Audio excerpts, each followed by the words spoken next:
BLM Kerala Tamil Nadu Pondicherry.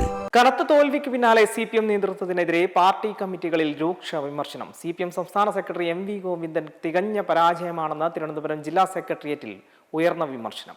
തെരഞ്ഞെടുപ്പിന് നേതൃത്വം കൊടുക്കുന്നതിൽ സംസ്ഥാന സെക്രട്ടറി പരാജയപ്പെട്ടെന്നും വിമർശനമുണ്ട്. ഭാര്യ മത്സരിച്ചതോടെ കണ്ണൂരിൽ ശ്രദ്ധ കേന്ദ്രീകരിച്ചാണ് വിമർശനം.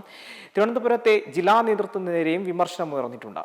ജില്ലാ സെക്രട്ടറിയാകാൻ കഴിവുള്ള നേതാക്കൾ ഇല്ലെന്ന MV ഗോവിന്ദന്റെ പരാമർശത്തിലാണ് വിമർശനം ഉയർന്നത്.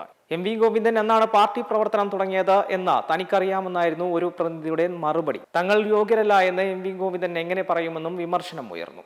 അതേസമയം യോഗത്തിൽ മുൻ മേയർ ആര്യ രാജേന്ദ്രനെ വിമർശിച്ച V ശിവൻകുട്ടി രംഗത്തെത്തി. മുൻ മേയർ എന്ന നിലയിലുള്ള പ്രവർത്തനം അവമതിപ്പുണ്ടാക്കിയെന്നും തെരഞ്ഞെടുപ്പ് സമയത്ത് ആര്യ രാജേന്ദ്രനെ കാറിൽ കയറ്റിയപ്പോൾ സ്ത്രീകളടക്കം എതിർത്തെന്നും ശിവൻകുട്ടി പറഞ്ഞു. കാറിൽ തുപ്പുന്നത് പോലെയായിരുന്നു സ്ത്രീകളുടെ പ്രതികരണമെന്നും അദ്ദേഹം കൂട്ടിച്ചേർത്തു. 1400 വോട്ട് ലീഡ് പ്രതികരിച്ച ബൂത്തിൽ 5 വോട്ടിന്റെ ലീഡ് മാത്രമാണ് ലഭിച്ചതെന്നും V ശിവൻകുട്ടി കൂട്ടിച്ചേർത്തു. കൂടാതെ CPM ഇടുക്കി ജില്ലാ കമ്മിറ്റിയിലും സംസ്ഥാന നേതൃത്വത്തിന് എതിരെ രൂക്ഷ വിമർശനം ഉയർന്നു. ഉടുമ്പൻചോലയിൽ MM മണിയെ സ്ഥാനാർത്ഥിയാക്കാത്തത് സംസ്ഥാന നേതൃത്വം ഇടപെട്ടാണെന്നും സംസ്ഥാന സെക്രട്ടേറിയറ്റ് അംഗത്തെ മത്സരിപ്പിക്കാൻ MM മണിയെ മാറ്റിയത് തിരിച്ചടിയായെന്നും ജില്ലാ കമ്മിറ്റിയിൽ ചൂണ്ടിക്കാട്ടി. മറ്റുള്ളവർക്ക് 2 ടേം വ്യവസ്ഥ ഇളവ് നൽകിയപ്പോഴും MM മണിയെ തഴഞ്ഞു. ഇത് ആളുകൾക്കിടയിൽ ആശയക്കുഴപ്പത്തിന് കാരണമായെന്നും ജില്ലാ കമ്മിറ്റി യോഗത്തിൽ വിമർശനമുയർന്നു. ഉടുമ്പൻചോലയിലെ തോൽവിക്ക് SIR-ഉം കാരണമായെന്ന് ജില്ലാ കമ്മിറ്റി യോഗത്തിലെ വിലയിരുത്തൽ. പീരുമേട്ടിലെ CPI തോൽവിയാണെന്നും CPM ഘടകം ഉണർന്നു പ്രവർത്തിച്ചെന്നും ജില്ലാ കമ്മിറ്റി യോഗത്തിൽ ചൂണ്ടിക്കാട്ടി. CPM LDF പോഷക ഘടകങ്ങളും ഉണർന്നു പ്രവർത്തിച്ചില്ല.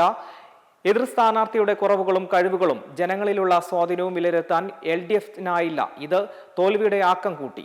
ദേവികുളത്തെ രാജയുടെ തോൽവി അപ്രതീക്ഷിതമാണെന്നും പാർട്ടി വോട്ട് ചോർച്ച ഉണ്ടായോ എന്ന് കീഴ്ഘടകങ്ങൾ പരിശോധിക്കണമെന്നും ജില്ലാ കമ്മിറ്റി യോഗത്തിൽ ഉയർന്ന നിർദ്ദേശമുണ്ടായി. ആലപ്പുഴ ജില്ലാ കമ്മിറ്റി യോഗത്തിലും കടുത്ത വിമർശനമാണ് ഉയർന്നത്. നേതാക്കളുടെ ധാർഷ്ട്യത്തിന് കിട്ടിയ തിരിച്ചടിയാണെന്നും വിമർശനം ഉയർന്നു. സാധാരണക്കാരെ കണ്ടാൽ ചിരിക്കാൻ മറന്നവരായി സംസ്ഥാന നേതാക്കൾ മാറിയെന്നും പിണറായി വിജയന്റെ ചെറ്റ പരാമർശം ജനങ്ങളെ എതിരാക്കിയെന്നും ആലപ്പുഴ ജില്ലാ കമ്മിറ്റി യോഗത്തിൽ വിമർശിച്ചു. അതേസമയം വികസന നായകനെന്ന G സുധാകരന്റെ പ്രതിച്ഛായയെ മറികടക്കാനായില്ലെന്നും ഉൾപാർട്ടി ജനാധിപത്യവും ചർച്ചയും പാർട്ടിയിൽ കുറയുന്നുവെന്നും വിമർശനങ്ങളുണ്ടായി. തീരുമാനങ്ങൾ ഏകപക്ഷീയമായി അടിച്ചേൽപ്പിക്കുന്നതായി വിമർശിച്ചു. ജില്ലാ കമ്മിറ്റിയിൽ മുൻ MLA പ്രതിഭയ്ക്കെതിരെയും അതിരൂക്ഷ വിമർശനമുയർന്നു.